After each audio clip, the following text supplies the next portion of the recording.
Halo kakak, sekarang kita sudah berada di video yang ketiga. Kalau di video pertama kita tahu pentingnya berpikir kritis, yang kedua kita tahu caranya berpikir kritis seperti apa, dan pada video kali ini kita akan coba untuk mempraktikkan bagaimana cara berpikir kritis. Dalam prakteknya, berpikir kritis itu dapat dituangkan dalam beberapa bentuk, baik dalam tulisan ataupun dalam sebuah argumen atau perkataan.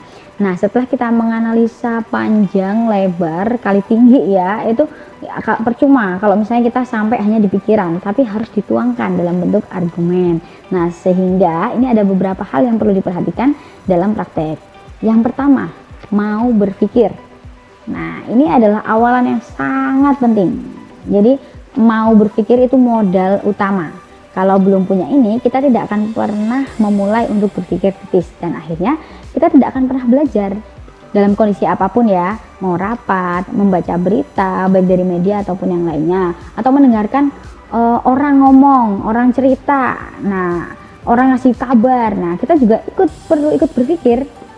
Nah, ketika kita membiasakan mau berpikir secara otomatis, otak kita akan membiasakan untuk menerjemahkan informasi dan mengelola informasi tersebut. Ingat, ini konteksnya berpikir secara logis ya, bukan sampai dibawa perasaan, sampai baper gitu, sampai akhirnya kita terlarut-larut, terus akhirnya terlalu berlebihan dalam berpikir, malah membahayakan hati kita, malah membahayakan diri sendiri. Nah, untuk yang kedua yaitu enjoy dan mulai dari sekarang. Nah, jadi berpikir kritis itu tidak harus terlalu sepaneng. Jadi kalau mikir kritis itu nggak harus sepaneng, tapi kita harus menikmati dalam menganalisa sebuah masalah, menganalisa sebuah informasi. Jadi kita harus menikmati. Apalagi kalau tema-tema yang dibicarakan itu adalah tema-tema yang kita suka. Jadi kalau mau nyoba praktek, coba cari tema-tema yang kita suka aja untuk kita buat diskusi kepada teman-teman. Nanti kalau misalnya sudah ada hasilnya, itu bisa dituangkan baik dalam bentuk video, misalnya ngevlog tentang mengkritisi kebijakan pemerintah misalnya, atau yang kedua dalam bentuk tulisan. Tulisan itu nanti juga hasilnya bisa dalam bentuk artikel atau paling kecil itu di blog pribadi. Nah, kalau misalnya untuk mendukung lagi bisa dituangkan dalam bentuk karya tulis.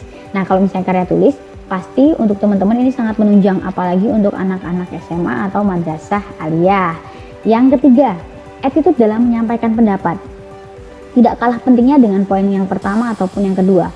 Pastikan argumen yang akan dikeluarkan itu memiliki dasar yang kuat, seperti kutipan dari seorang ahli, atau buku penelitian yang mendukung, atau berita-berita terkini. Pastikan itu adalah fakta, jangan sampai kita yang menebarkan berita hoax.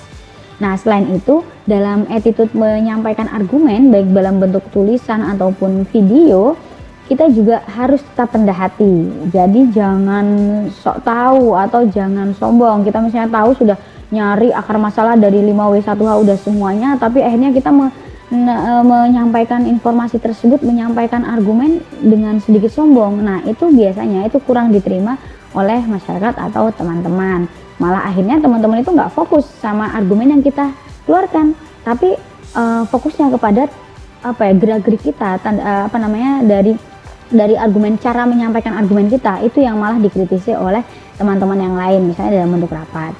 Nah, 3 hal tersebut ini harus kita terapkan dari sekarang kalau misalnya kita coba untuk berpikir kritis. Nah, materi-materi berpikir kritis ini juga harus didukung oleh skill-skill lain. Jadi skill ini nggak cuman berpikir kritis. Kalau cuman hanya berpikir kritis, nanti sampai aja sampai di otak kita, tapi tidak dituangkan dalam bentuk argumen. Nah, dalam mengungkapkan argumen dari hasil dari berpikir kritis, nah kakak-kakak juga diharapkan untuk belajar soft skill atau belajar skill-skill yang lain. Misalnya nih, cara mengambil keputusan, berpikir strategis, atau manajemen emosi, atau skill-skill yang lain untuk mendukung dalam kepribadian kakak. Nah, untuk materi-materi itu nanti kita coba buatkan dalam bentuk video lain. Tunggu video selanjutnya dan tetap belajar dimanapun kapanpun. Salam pramuka.